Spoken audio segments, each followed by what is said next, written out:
Hi, everyone. I'm Elaine Quijano. It's good to be with you. Thanks for joining us. President Biden made a trip down Pennsylvania Avenue to the Capitol Thursday to meet with Senate Democrats in his bid to push forward on voting rights. Any such change faces not only a Republican Party uninterested in advancing the president's plan, but resistance from within his own party. While the bill has already passed in the House, its advancement in the Senate faces a significantly more challenging road. I hope we can get this done. The honest-to-God answer is I don't know whether we can get this done. We missed this time, and the state legislative bodies continue to change the law, not as to who can vote, but who gets to count the vote. Count the vote. Count the vote. It's about election subversion, not just whether or not people get to vote. President Biden's voting rights push comes partly in response to a series of voting restrictions passed in several Republican-led states under the auspices of election integrity. On the international front, tensions are still rising between the U.S. and Russia. High-stakes talks between NATO, Washington, and Moscow ended without measurable success, according to all sides. Russia has done little to calm fears of a potential invasion of neighboring Ukraine. National Security Advisor Jake Sullivan addressed the latest developments. We're ready to make progress at the negotiating table, serious, tangible progress on important issues of concern to us, to Europe, and to Russia in an environment of de-escalation. And we're ready to take the necessary and proper steps to defend our allies, support our partners, and respond robustly to any naked aggression that might occur. Meanwhile, the Supreme Court is blocking the Biden administration's COVID-19 vaccine mandate for large companies. The rule had required businesses with at least 100 employees to ensure everyone would be either vaccinated or regularly tested for COVID. At the same time, the court is allowing a vaccine mandate for healthcare workers at all medical providers that receive Medicare or Medicaid funding. These rulings come as President Biden deploys military medical teams staffed by National Guard personnel to several states facing staff shortages in facilities overwhelmed with COVID cases. However, the CDC says many of the COVID-related deaths we're seeing are still caused by the Delta variant. Deaths reached 1,600 per day in the U.S. based on a 7-day average. That's a 40% increase over the previous week. Let's bring in Weijia Jiang, Eugene Scott, and Natalie Andrews. Weijia is a CBS News senior White House correspondent. Eugene is a national political reporter for The Washington Post. And Natalie is a congressional reporter for The Wall Street Journal. Welcome. It's good to see you all. Weijia, let me begin with you. President Biden met with Senate Democrats on the Hill to discuss voting rights. Interestingly, noticeably absent was Vice President Harris, who's in charge of overseeing voting rights for the administration. Why wasn't she there, and what's Plan B at this point? Well, Elaine, the vice president's office did not send out a daily guidance of her public schedule as they usually would if she had any public events. So that means anything that she was doing today was private. So we have asked what she was doing. We have asked for an explanation why she was not with President Biden on the Hill, and so far have not received an answer. But the president is known as the deal closer. And because this vote was supposed to be, or could still be, so close to happening, perhaps he viewed it as an opportunity for him to really connect one-on-one with the Senate Democrats and try to convince those two holdouts. Of course, that is not what played out today. Just minutes before this meeting started, we heard from Arizona's Kyrsten Sinema, who dashed all hopes of moving forward. So when you ask what's next, the White House says that, Schumer will probably carry on with his votes as planned to get the votes on the record. But they're also realistic. Even though they are optimistic and believe they have another crack at this, there is no firm plan right now, because the fact of the matter is, without the support of Sinema and West Virginia's Joe Manchin to change the filibuster rule, it's dead. The efforts right now are not going anywhere. And the president said as much today when he said, we missed this time. Well, okay, so Natalie, as we just mentioned, Democratic Senator Kyrsten Sinema talked about the possibility, of changing filibuster rules on the Senate floor. Let's go ahead and listen to some of what she said. And while I continue to support these bills, I will not support separate actions that worsen the underlying disease of division infecting our country. The debate over the Senate's 60-vote threshold shines a light on our broader challenges.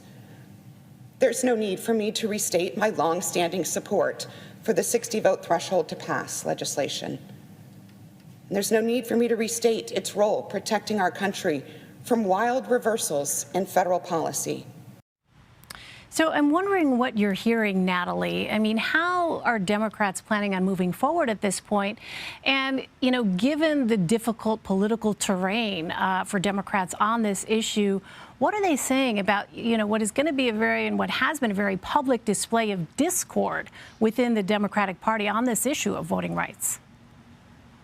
Certainly, Democrats do not have a path forward, and this was something that was always probably going to crash and burn, but it's crashing and burning in a bad way, especially Senator Schatz has COVID, and so even if they do try to bring it to a vote, they're missing one key person right now who would support it. So it would support changing the rules, would support moving forward on the rules change. Right now, there's really not a path forward. Schumer wanted to put these two to the test, put them on record, and they're firing back and standing strong against their position. You know, Eugene, I want to get your thoughts on this as well, because we know that voting rights groups, some of them have believed that the Biden administration, and particularly the president himself, should have arrived at this moment months ago. They were calling for this kind of full-throated support of a change in the Senate rules to change the filibuster on this issue of voting rights. How is this likely to resonate or not resonate or affect the mood of some in the electorate who have watched this administration take this up, in their view, some would say, at the very last minute? Well, we've already seen and reported in the Post frustration from voting rights activists and groups with the president, considering how much they really believed he would prioritize this before now. What the White House obviously is saying is that this is still within the first year of the Biden administration, very, very barely, but still. And therefore, there's time, they believe, to win these individuals back who voted for Biden with the expectation that he would move forward with prioritizing this issue that so many of these individuals and groups have been talking about even before the 2020 election. But as we reported, there is great fatigue and frustration with speeches. Many of these individuals want to see some action, not just from Biden, but from lawmakers on both sides of the aisle. And their patience is wearing thin, much more thin than we previously thought it was. Switching gears, Eugene, the Supreme Court ruled today to block the Biden administration's vaccine or test mandate for large employers. While pushing for this, the president also sounded a bit like his predecessor in saying this would largely be a states issue. How has COVID response shaped the Biden agenda? Well, we know that there are leaders in the business community, from corporations all the way to small businesses, that do not support Biden's desire that vaccine mandates be required for employees. And this largely varies in a lot of ways, not always, but based on red states versus blue states a lot of times. And so Biden is pretty much helpless in this situation, and the Supreme Court sealed the deal. We saw Biden release a statement expressing his disappointment in the decision, but calling still on businesses to step up to protect their employees and their customers and their greater communities. And so it's just one of the more recent reminders of, quite frankly, how divided this nation is and how the culture wars are actually a bit more broad than I think we traditionally think of them. Yes, and it seems that anything and everything may be subject to falling under that umbrella of what could be taken up as an issue in those ongoing culture wars. On the economy, Ouija, for a long time, the White House insisted inflation was transitory, while acknowledging the hardship it is bringing Americans. Now, the inflation numbers, along with President Biden's diminishing popularity, pose some very big challenges for him in the administration. How are officials trying to meet those challenges? Well, they're aware of those challenges. They are aware of the president's marks on handling the economy in particular, but they're also trying to stress the fact that nobody could have predicted how Omicron would have erupted in the way that it did and would have halted the economy that was that was growing very clearly. And so I think now you see that they are trying to stress the actions that they've already taken.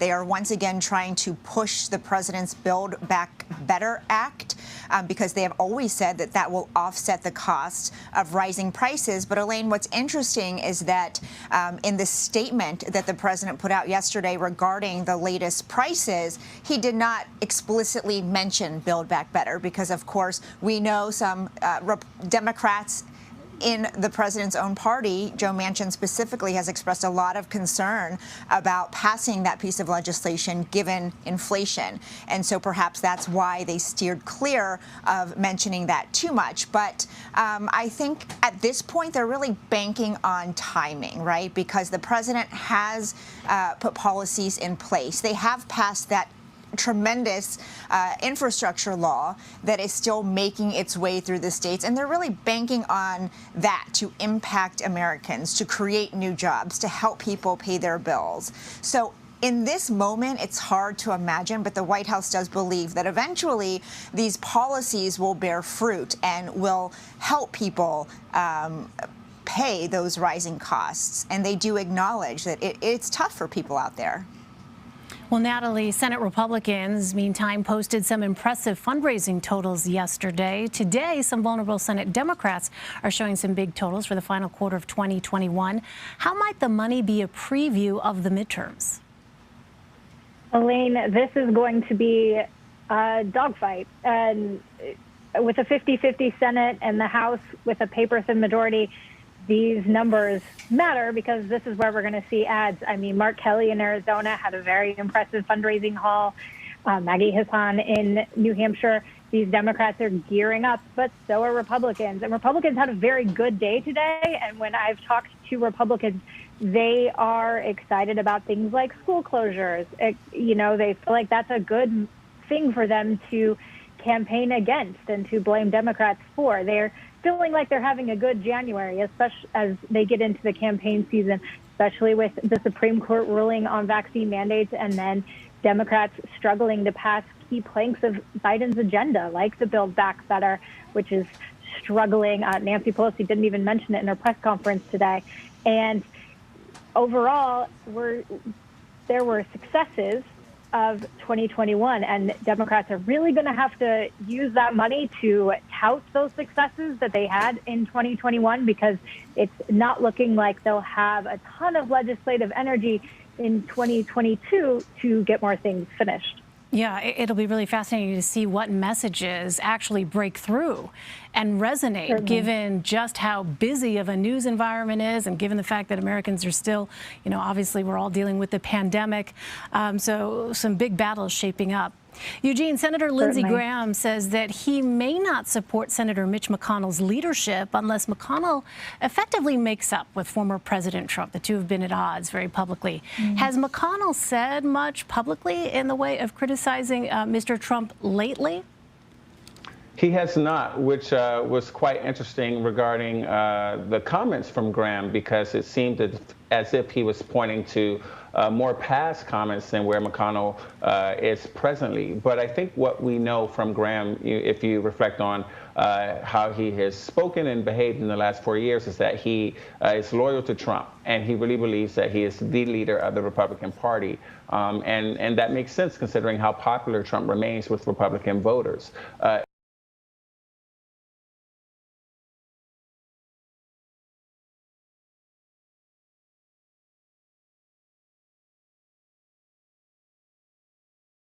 If Republicans do win the Senate, which Graham and McConnell are banking on, they are going to need to have someone in leadership, is what Graham's argument is, that can carry out the vision of Donald Trump, who remains the most popular Republican in America with the voters. And so some might take that to think that Graham may be interested in having that position himself.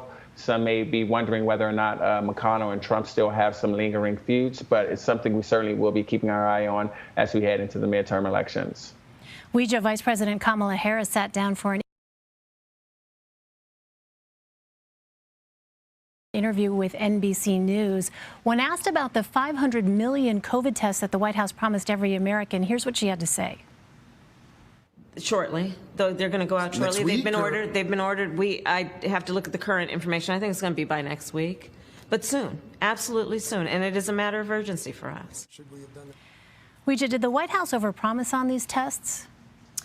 I think, right after that clip aired, the White House clarified that they would begin to go out at the end of the month, which is what they have always said. So perhaps the vice president just misspoke there. She did couch it by saying she thought that it would be in the next week or so. So to answer your question, Elaine, I think what's really important here is a word that we don't use very often, and that is procure. In fact, we just heard it from Jen Psaki, and she says that of the 500 million tests that the president called for earlier, or I should say last year rather, at the end of the year, they've procured 380 million. So that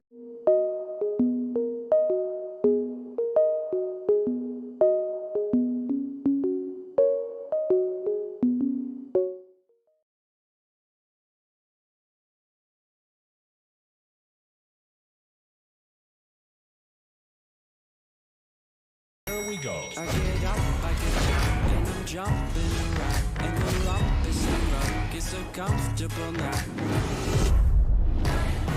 This is going to be a good thing for everybody. Hello, Master Chief. Here we go, yeah, come on. Here we go. We begin tonight with a big setback for President Biden from the Supreme Court, blocking his vaccine mandate for large businesses. The blow to the president's plan to fight COVID. The nation's highest court issues a pair of rulings. No mandates for big employers, but allows a vaccine requirement for some healthcare workers. Tonight, what it all means. Plus, the military's on the way. The president sends troops to hospitals on the brink and promises 500 million more tests for Americans. Charged with seditious conspiracy. The leader of the Oath Keepers and 10 others indicted for the January 6th Capitol attack, marking the first time that prosecutors used the charge in more than a decade. The Queen's Gambit. Her Majesty strips Prince Andrew of all his military roles and royal duties as he faces a sexual assault lawsuit as a private citizen. Dangerous winter storm, heavy snow and Arctic cold from the Midwest to the East Coast heading our way. Voting rights defeat. Just days after the president vowed to pass landmark legislation, tonight the serious hurdle he faces. Eye on America, the two unlikely heroes hoping to bring vital services to one of the nation's poorest communities. And riding to freedom, one Afghan woman's journey from Taliban rule to the American dream. This is the CBS Evening News with Norah O'Donnell, reporting from the nation's capital. Good evening to our viewers in the West, and thank you for joining us. We start tonight with some very significant decisions by the U.S. Supreme Court, a mixed pair of rulings that will directly impact nearly 100 million Americans. The court's conservative majority says the Biden administration does not have the authority to impose a vaccine or test rule on private companies, but it does have the ability to mandate COVID shots for most health workers. President Biden says he was disappointed by the decision to, quote, block common sense requirements for large businesses, but that keeping the rule for doctors, nurses, and others who work in settings that receive federal aid will save lives. The decisions come as the U.S. is facing a surge in new cases and record hospitalizations. And as we come on the air, nearly 63% of Americans are fully vaccinated. CBS's Meg Oliver joins us with all of the day's developments. Good evening, Meg. Nora, good evening. We have new details about those rulings, and the news comes as President Biden announced new resources for hospitals facing staffing issues like this one. And the administration will buy 500 million more COVID-19 at-home tests for Americans. Tonight, a blow to the Biden administration as COVID cases careen out of control across the U.S. The Supreme Court blocking the president's plan to require employees at large private companies to be vaccinated or test weekly for COVID. But the court is allowing the mandate for most healthcare workers. This comes as the president called in the military today to help overwhelmed hospitals in 6 states survive the surge. If you're unvaccinated, if they test positive, you are 17 times more likely to get hospitalized. As a result, they're crowding our hospitals, leaving little room for anyone else who might have a heart attack or an injury in an automobile accident. Today marked the highest 7-day average for hospitalizations since the pandemic began. And in New Jersey, hospitalizations are up more than 320% compared to this time last month. At University Hospital in Newark, more than 300 workers are out. While patients continue to stream in, nearly half are infected with COVID. 17 of them are on ventilators. How dire is your staffing shortage? It's extremely dire right now. It's really bad, and being transparent with the public, but I'm also being transparent with my staff. 23 military medics will arrive here next week to help out for a month. Risk of rationing care, the risk of losing even more hospital staff every day, all of that does keep me up at night. 1 out of every 5 hospitals has a critical staffing shortage nationwide, and 6 states report an ICU capacity of less than 10%. You've reached the breaking point. I really do think so. I think our nurses who have been working for weeks on end, and our doctors and our support staff really are at the limit.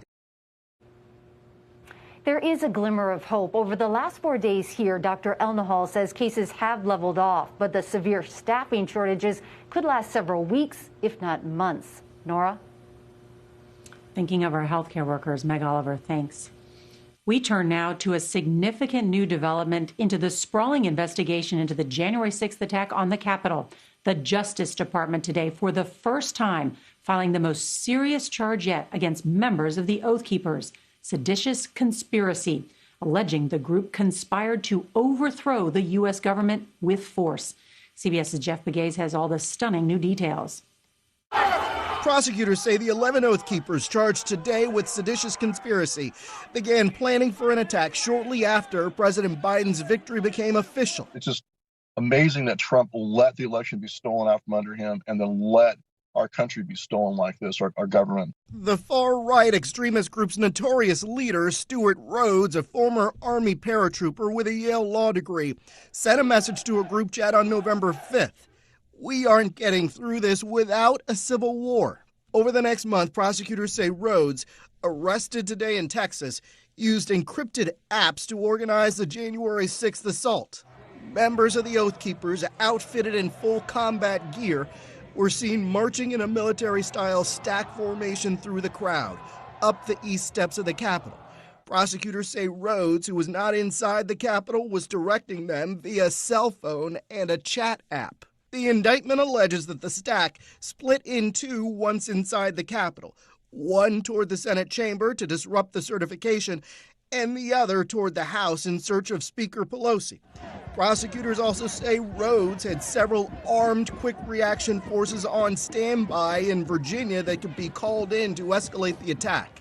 To date, about 20 Oath Keepers have been charged in connection with the insurrection. It wasn't just an unruly mob. Harry Littman is a former U.S. attorney. We're past the point of seeing this as some kind of spontaneous riot and really into seeing it as an actual assault on the operation of U.S. law itself.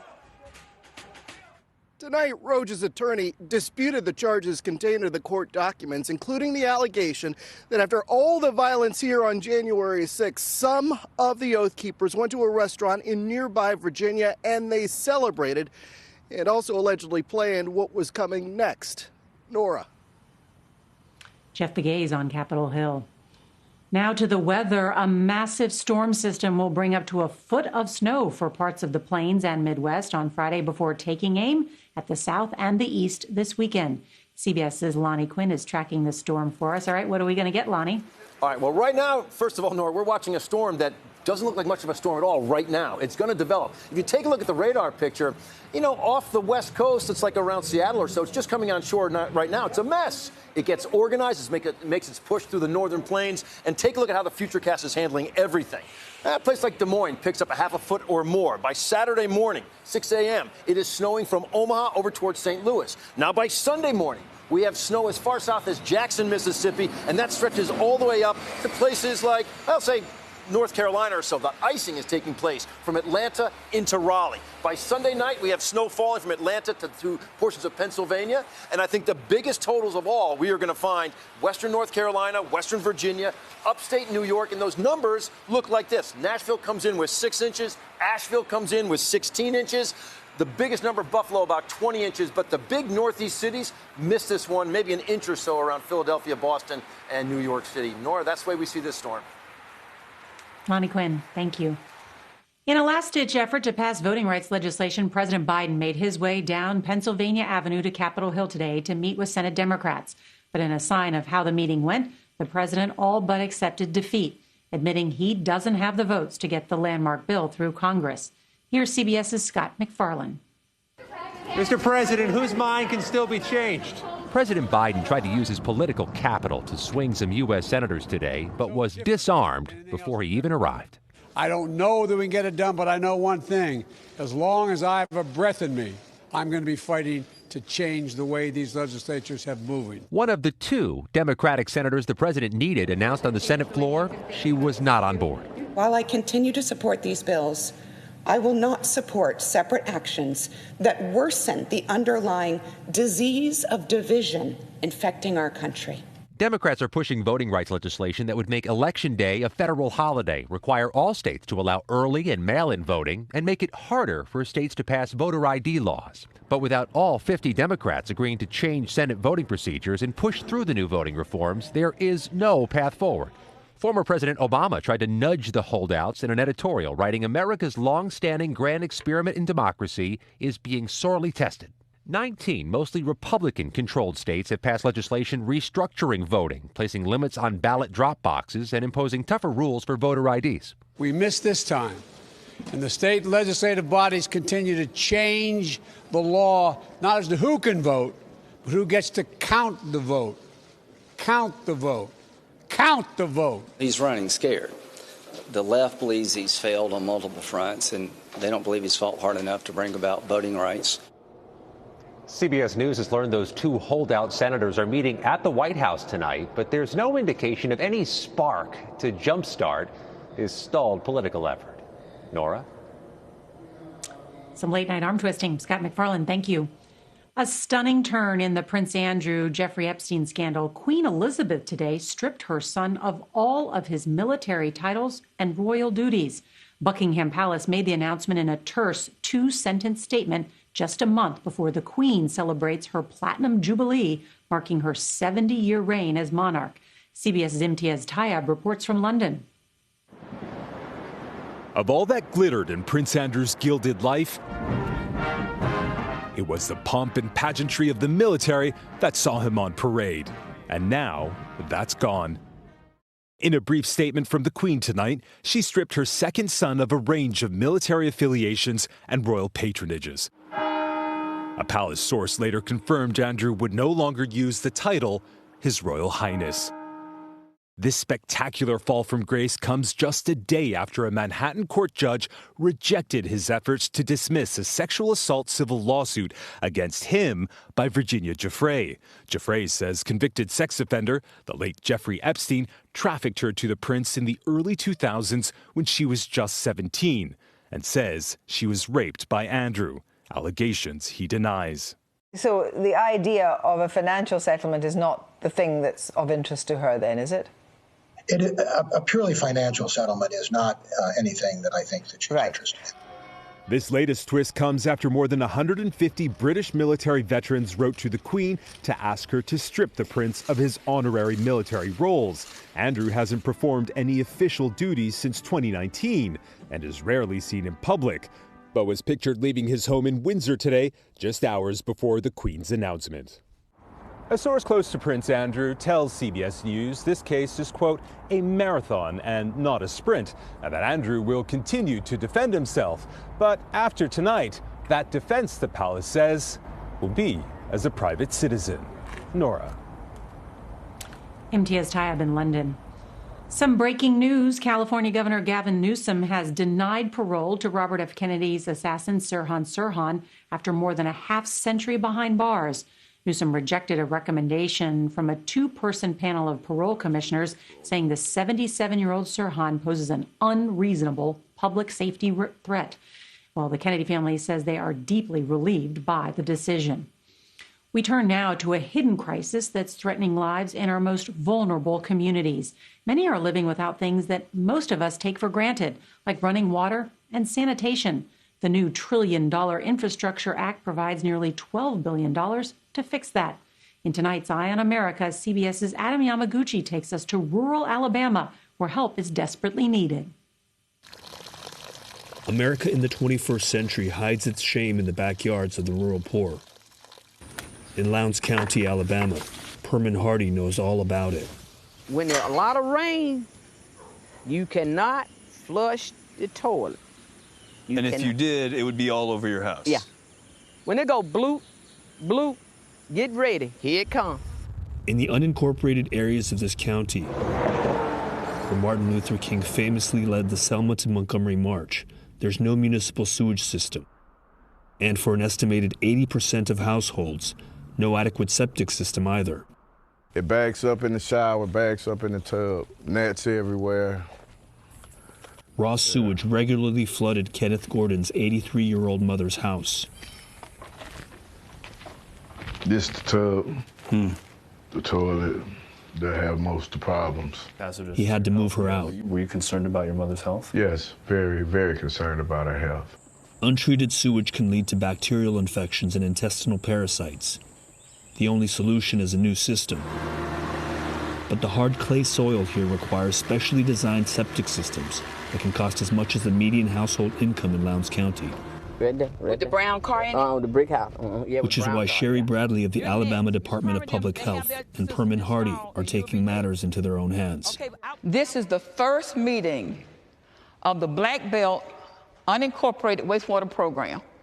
Bradley and Hardy raised $700,000 in donations to install working systems. 4 years ago. Qualifying residents make a one-time down payment, then pay a $20 monthly fee.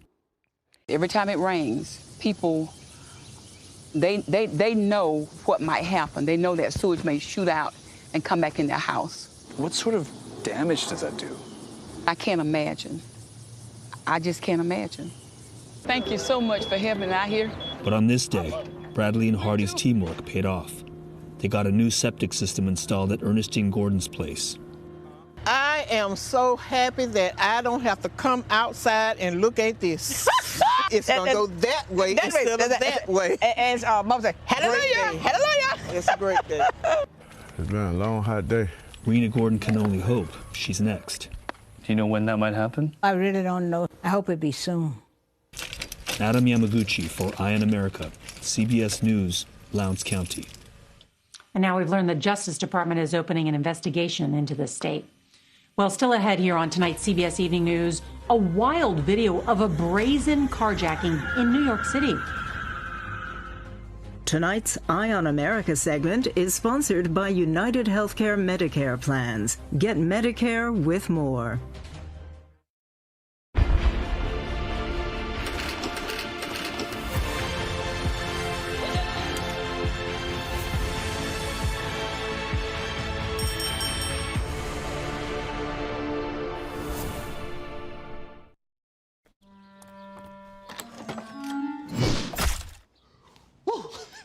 Okay. Nerd alert. Hello, Father. You know, Socrates said. We'll talk later. Ladder. Life insurance so good, they're gonna want you dead.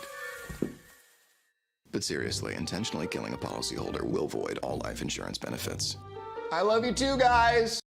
You deserve a better credit score. Whoa. Chime can help no matter where you're at. Whoa. Because with everyday purchases and on-time payments, Whoa. things can happen a lot easier. Whoa.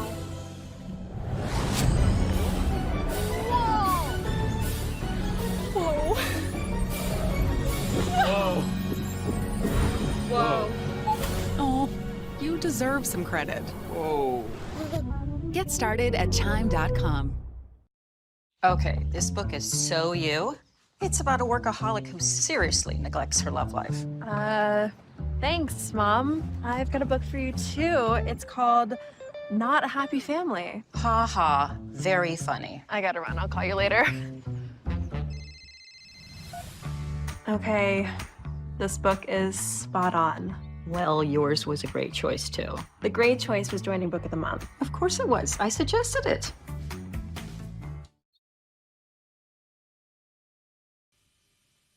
Tonight, a New York City police officer is in stable condition after trying to stop one of 2 carjackings that took place in Manhattan on Wednesday within a span of an hour. One carjacking was caught on camera. A suspect armed with a taser forced his way into a black Audi SUV and plowed into several other cars while the officer tried to stop him. Tonight, more than 400,000 people with student loans will get some debt relief after one of the nation's largest student loan companies reached a multi-state settlement. Navient agreed to cancel debt for some and will pay more than $140 million to others. The company was accused of pushing students into long-term debt instead of offering less costly repayment plans.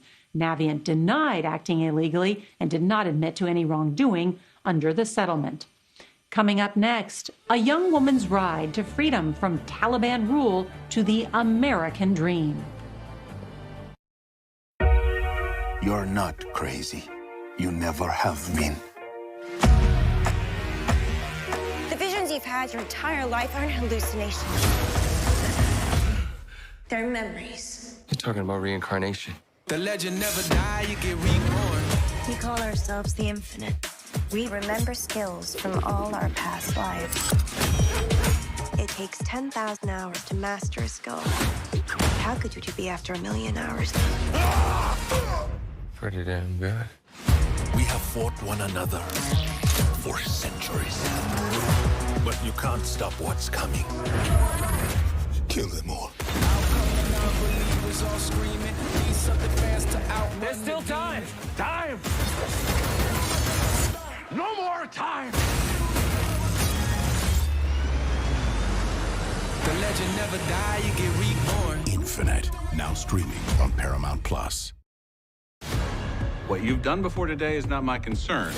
The billionaire class, I'm gonna get them where they live. I don't go to war that way. I just go to war.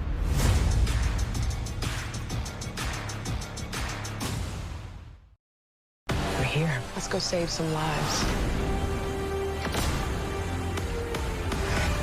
Is that safe?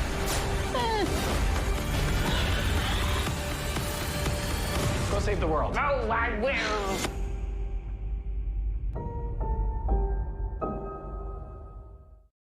You watch what the hell you want to watch. I watch what I want to watch. Turn the channel one more damn time. Hey, what are you two arguing about? Don't touch my damn television. Oh, no, you don't have to argue over television anymore. There is a brand new streaming service called BET+. It has thousands of hours of black content. Oh, BET+.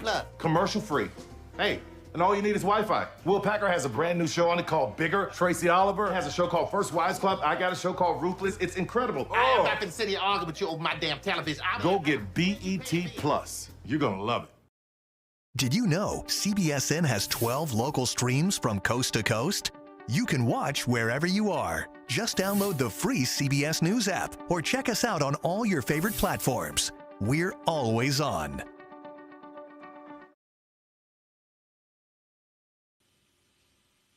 Tonight, we have a story of inspiration and perseverance. CBS's Jan Crawford introduces us to a brave young woman who is creating change despite the odds. On this quiet bike path outside Washington, D.C., Ruxar Habibsai is free. I'm flying on the sky. Flying? Yeah, I'm flying in the sky. I feel peace of mind. I'm free. As a young girl in Afghanistan, peace and freedom were a constant struggle. Women weren't allowed to ride a bike. Were you afraid? Yeah, I was afraid if someone is seeing me, they will beat me or maybe they'll harass me. She persevered, ultimately leading the Afghan women's cycling team, which was nominated for the Nobel Peace Prize. But then last summer, the Taliban resumed control. What was behind your decision to get out, and were you afraid then? Sorry. After 4 dangerous days of waiting, she finally got a flight out. I left my bicycle, my everything, my family. She's starting a new life in Virginia, pursuing her goal of becoming a dentist and joining a competitive bike team. Her focus, to compete in the Olympics. What flag would you hope to represent? For my country. For Afghanistan? For Afghanistan. And for all the young girls still there. Jan Crawford, CBS News, Fairfax, Virginia. We are cheering her on. We'll be right back.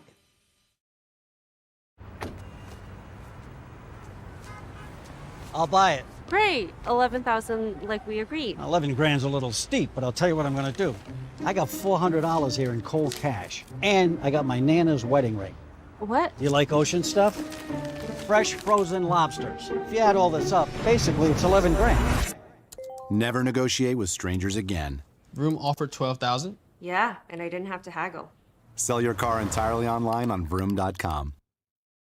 In a house full of females, What the hell is going on? Oh my God, Dad, this is so unfair. Tim Allen is always the last man standing. You're charging me for breakfast? And rent. Last Man Standing. Weekdays at 5/4 Central on CMT. Guess who's back? What up, Terry? Binge every episode of The LA Roommates I'm gonna dedicate this to my roommates that are here tonight. and every breaking point. You felt so uncomfortable. Why in the I'm in this house right now?